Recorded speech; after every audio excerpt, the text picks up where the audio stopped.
back on the Zero Hour. Joining us now is Michael Arria, who writes for Counterpunch and is the author of a book on MSNBC called Medium Blue, which you might guess by the title suggests that they are not offering entirely undiluted leftist critiques of current events. Michael, thanks so much for joining us. No problem. Thanks for having me. You bet. Listen, I wanted to ask you about a couple things. You're kind of an expert on MSNBC and what they do and don't do.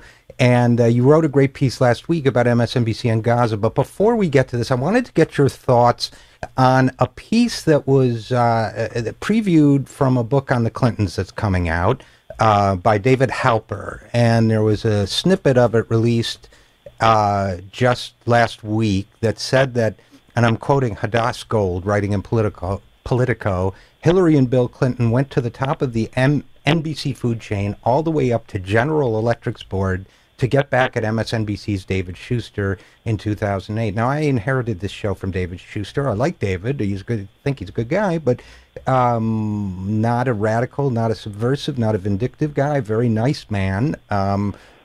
Did you see that story, and does that sound plausible to you?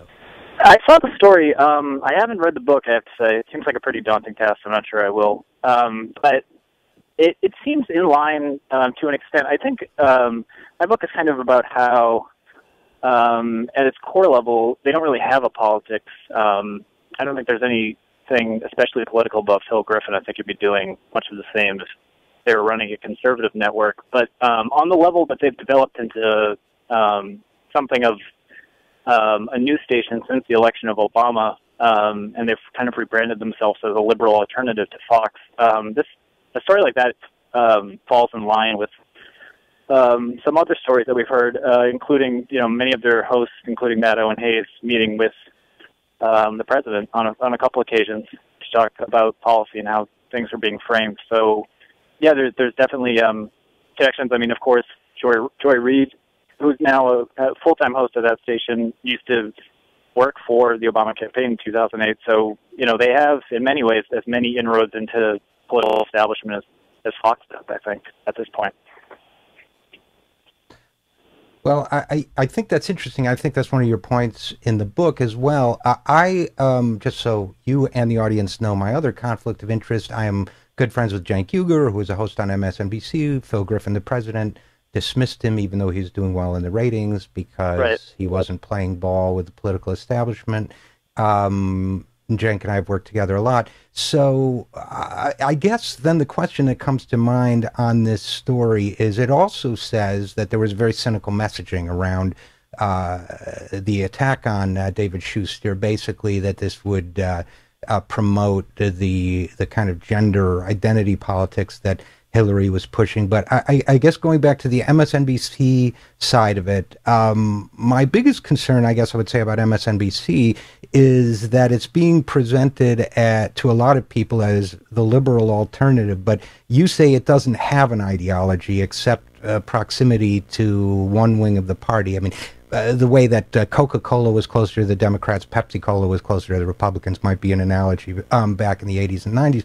But if so, what should people be looking for in their coverage as Hillary Clinton becomes the nominee by acclamation of the Democratic Party? I think in terms of MSNBC, I think you bring up an interesting point about Fox. I would say that one of the reasons I wrote the book, which connects to your points there, is that the interesting thing about the ideology at MSNBC is that it's not direct in the same way that like a lot of the stuff you see on Fox was. And I'm sure a lot of your listeners have seen Outfoxed or have read critiques of Fox News.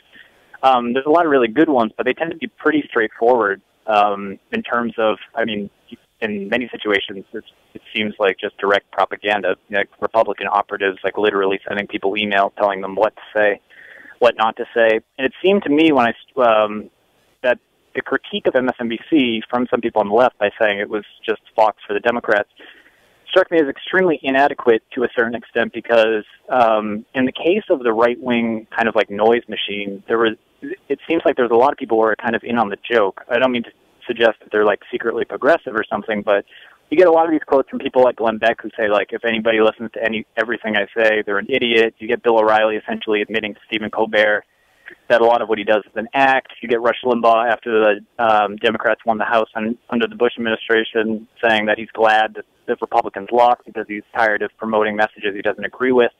So in the case of that whole faction, you get a lot of times you see them kind of tipping their hand and kind of acknowledging that, hey, we're just doing our jobs. This is kind of like a very, very cynical business that we have going here. In the case of MSNBC, what's extremely interesting is that in almost every article I read, every kind of like profile piece, there was a big one in the New Yorker last year.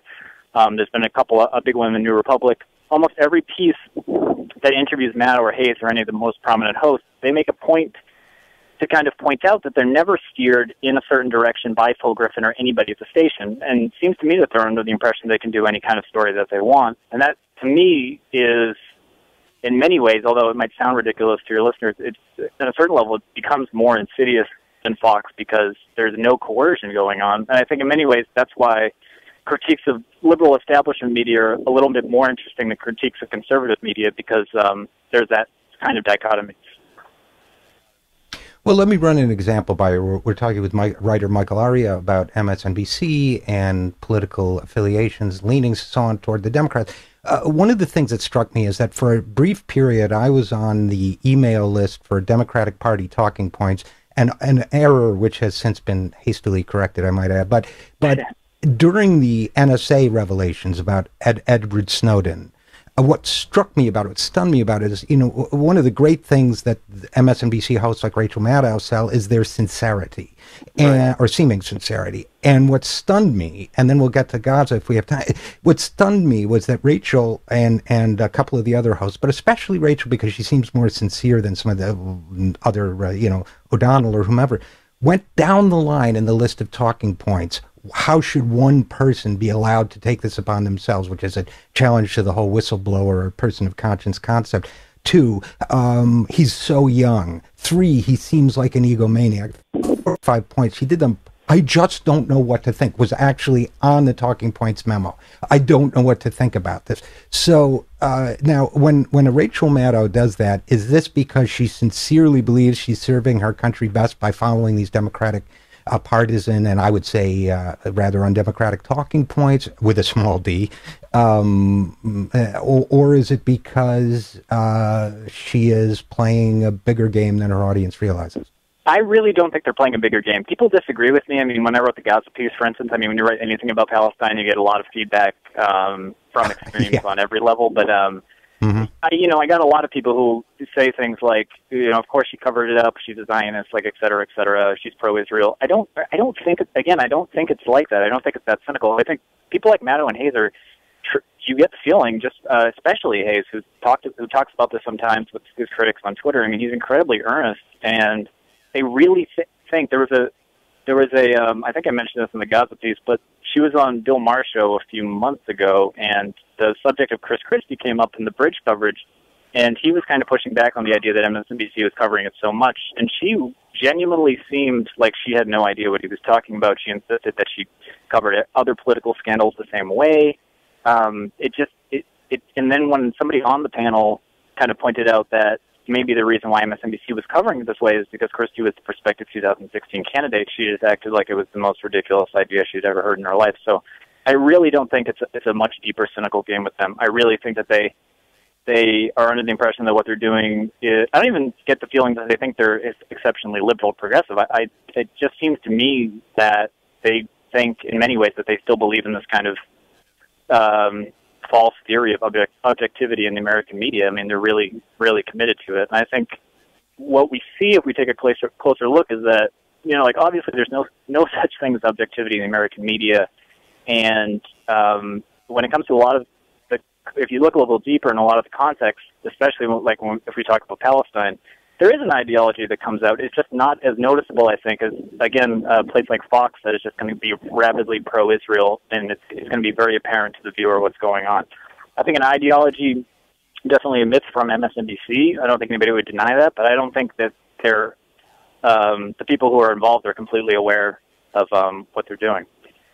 Well, and I think that people think that that ideology is a progressive or left ideology. I would argue that it is not. And let's Right. talk for a second about Palestine. Sure. Rachel Maddow, you wrote a piece ignoring the story on Israel-Palestine. This was in the 16th of July that I read it. On the last day of June, after the kidnapping, she ran a 3-minute segment, very short piece at the very end of her show. But she ended by saying, we'll keep you apprised of developments, and then basically never went back to it, even though there were horrific the burning death of the Palestinian teenager, the beating of an American Palestinian teenager, then, of course, the horrific attacks. So for at least a long period of time, I don't know how she's been in the last week, but for a long period of time, she was, and other MSNBC hosts, as you reported, were ignoring this what I would say is one of the critical stories for the American left to follow and express their outrage that their government isn't acting more aggressively to stop it. Again, would that be because she doesn't think it's important, because she somehow believes it's in the best interests of her country? She seems like a nice person. That somehow it's in the best interest of her country just to brush this aside, or do you have any theories?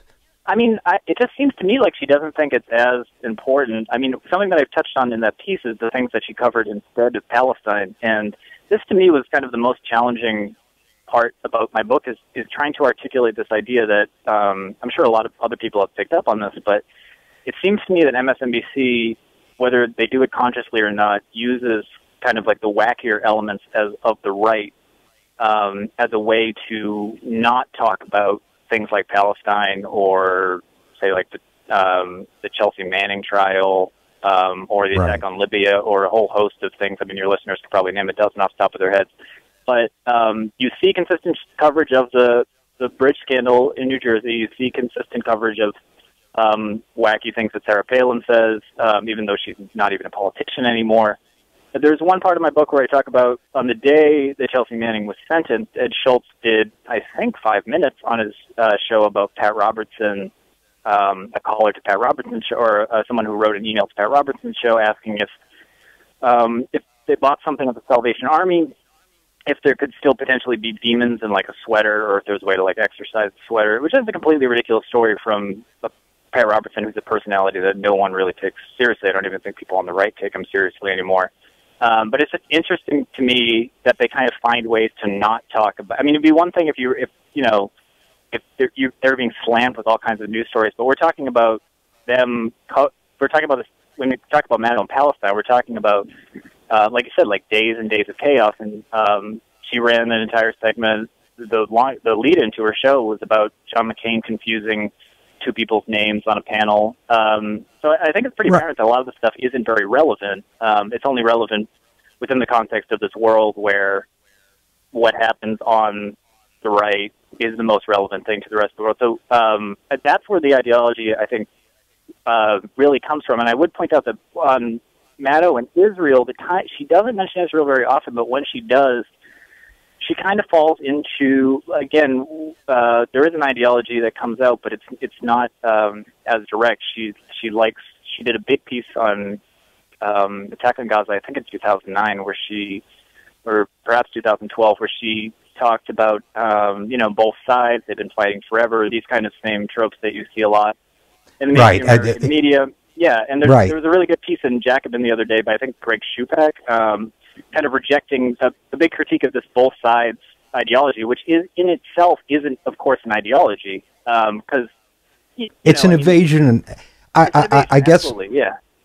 And I guess I would close by this, and you. I'm going to make a statement. You can tell me if you agree or disagree. It might be a little tougher than what you've been saying so far, but you might agree. Whenever I see these endless eye-rolling, giggling pieces about silly Republicans and silly conservatives and demons and sweaters and all this, I see, to be honest, I see moral failing. I see somebody who's making fun of people they can't influence in order to avoid and evade the tough work of challenging the people you might conceivably be able to influence. And I consider that a moral failure. Am I being too harsh? No, I don't think so. I think it's certainly true. I think that the way that they assess these things is pretty interesting. And I would also point out that in the case of Schuster, or in the case of Iger being fired, or you can go through the list, of course, or Hayes having to apologize for his comments about the language that we use when we talk about the military. It seems to me that not only is there an ideology, not only is it a moral failing, but whenever, like occasionally in MSNBC, somebody does touch like the third rail. And, in that case, as we just saw in terms of Palestine, people tend to be reeled in. I mean, it's not as direct. I mean, like I said, like it's not like Republicans or Fox. People aren't necessarily being fired every other day. And there's maybe not direct like email saying you have to say this at this time. But there is, I think, if you watch the programming long enough or you know anything about the host, you kind of get the feeling that there is a set of parameters that they just know they have to work within, or else there's going to be some level of trouble. I would agree with that. Unfortunately, we're going to have to leave it there. I will observe that having been on both networks, I haven't been on MSNBC in years, but the snacks in the green room are better at Fox. Okay. But just for further reference, Michael Arria, author of Medium Blue, a great on MSNBC, and writer for Counterpunch. Thanks so much for joining us. Thanks so much for having me. We'll be right back after this. I'm Richard RJ Eskow, and this is The Zero Hour.